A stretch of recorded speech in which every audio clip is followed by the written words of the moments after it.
Hello friends, ஒரு grow bag வாங்கணும்னு நினச்சா 150லேருந்து 500 வரைக்கும் ஆகும்.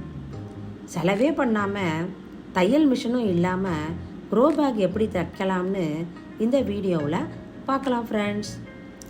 இந்த பேக் தைக்கிறதுக்கு தையல் மிஷினே வேணாம், ஒரு ஸ்டாப்லர் பின் இருந்தால் போதும் ஃப்ரெண்ட்ஸ். முதல்ல ஒரு பேக் எடுத்து சுற்றியும் உள்ள ஓரத்தை கட் பண்ணி எடுங்க.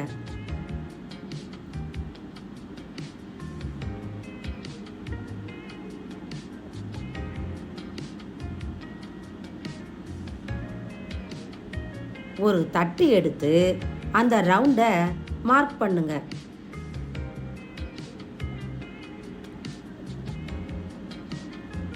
இப்போ இதை கட் பண்ணி எடுக்கலாம்.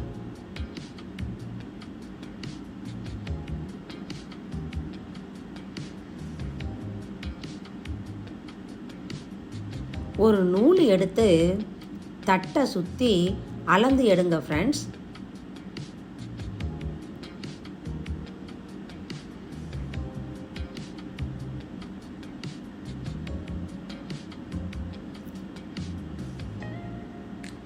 அந்த நூலை அளவாக வச்சு ஷீட்டை கட் பண்ணுங்க. உயரம் நம்மளோட சாய்ஸ் தான். 10 இன்ச்சு இல்லை 12 இன்ச்சு வைக்கலாம்.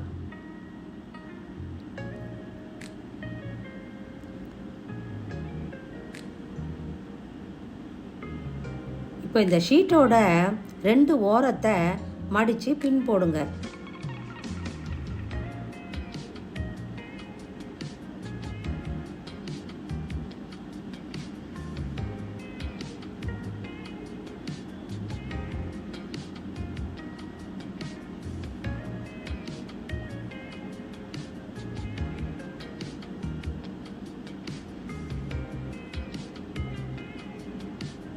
இப்போ வட்டத்தையும் நீல வாக்கில் கட் பண்ணோம் பாருங்க, அந்த ஷீட்டையும் இணைச்சி மடித்து பின் போடுங்க.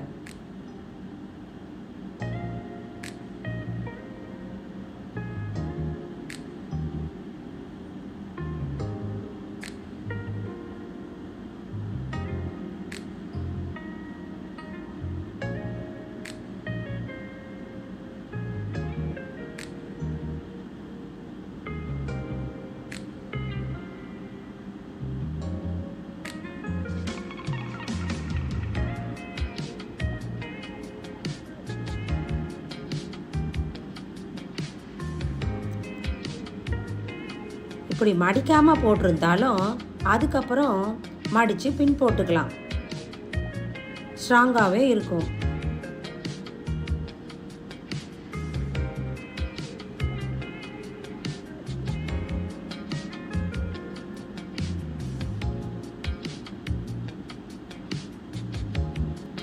இப்போ பேகை திருப்பி போட வேண்டியதுதான்.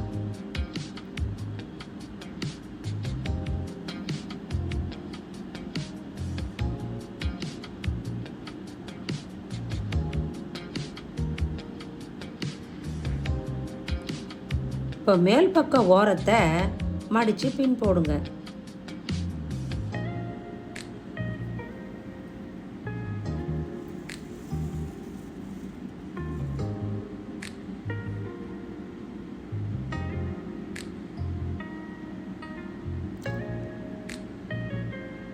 இப்போ பேகை கவுத்து போட்டு 3 ஓட்டை போடுங்க ஃப்ரெண்ட்ஸ். அவ்வளவுதான், பேகு ரெடி. தையல் மிஷினில் தைக்க முடியாதவங்க இது மாதிரி ஸ்டாப்லர் பின் கொண்டு க்ரோ பேக் தைக்கலாம். இது ரொம்ப ஈஸியானது ஃப்ரெண்ட்ஸ். தண்ணியும் நல்லா வடிஞ்சிடும்.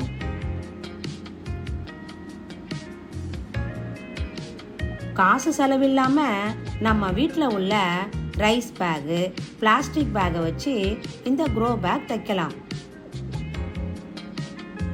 இந்த பேகு சீக்கிரத்தில் பிஞ்சு போகாது ஃப்ரெண்ட்ஸ். இது 1 வருஷம் நல்லா உழைக்கும்.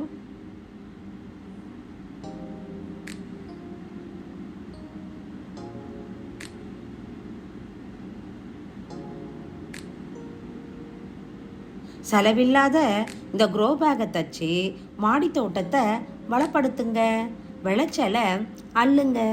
உங்களுக்கு இந்த வீடியோ பிடிச்சிருந்தா லைக் பண்ணுங்கள், ஷேர் பண்ணுங்கள், சப்ஸ்கிரைப் பண்ணுங்கள். தேங்க்யூ.